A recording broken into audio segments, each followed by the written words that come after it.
Di sini saya akan membahas tentang subsidi.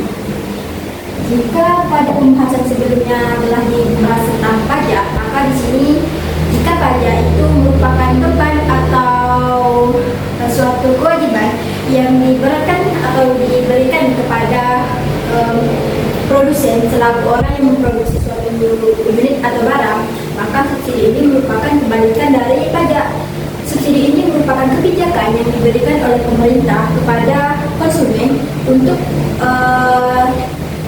sebagai bentuk keringanan kepada konsumen dan sebagai bentuk acuan atau dorongan yang diberikan kepada produsen selaku orang yang memproduksi dan membuat barang. Adapun subsidi ini merupakan kebijakan yang mempermudah konsumen dan menurunkan tiap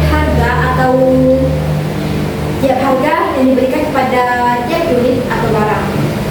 Nah, untuk subsidi sendiri itu ada diberikan kepada beberapa unit dan jenis barang. Nah, di sini kita akan bahas bagaimana penggunaan matematika dalam pemberian atau menentukan subsidi pada suatu barang atau unit.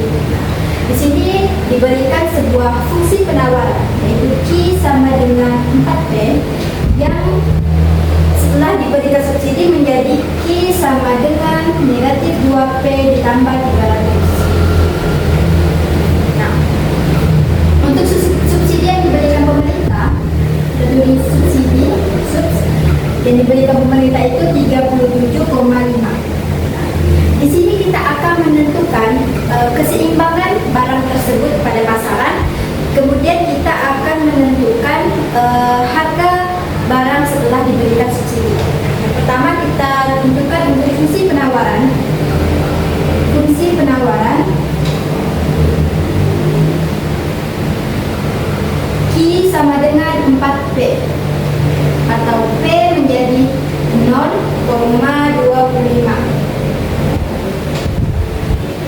karena 1 dibagi 4 jadi 0,25 itu 1,4. Kemudian sesudah subsidi fungsi penawaran berubah. Sesudah diberikan subsidi fungsi penawaran pun berubah menjadi P sama dengan 0,25 Q dikurang kita subsidi yang diberikan pemerintah di sini sebesar 37,5. Maka di sini kita kurang 37,5. Nah, ini merupakan fungsi sesudah diberikan subsidi. Kemudian kita masukkan untuk fungsi permintaan.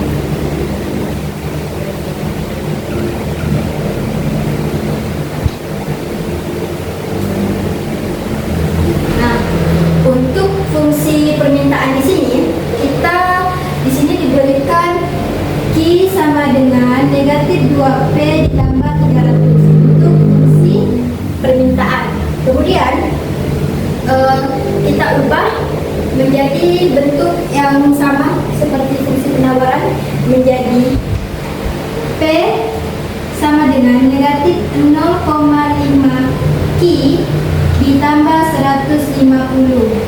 Nanti kedua pos itu sama-sama dibagi 2. Kedua sama-sama dibagi 2. Kemudian setelah kita mendapatkan untuk fungsi penawaran dan fungsi permintaan, kita akan menentukan keseimbangan harga, keseimbangan barang di pasar. Nah, tadi kan kita sudah menentukan untuk fungsi penawaran dan fungsi permintaan. Sekarang kita akan menentukan keseimbangan harga unit atau barang di pasar. Tadi kita peroleh untuk PD untuk fungsi penawarannya tadi 0 negatif 0,50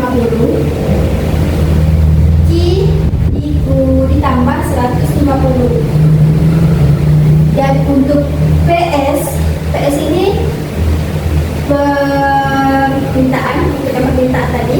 Nah, kita masukkan 0,25 Q dikurang 37,5. Sini kita kurang 0,50 dikurang 0,5 menjadi negatif 0,75.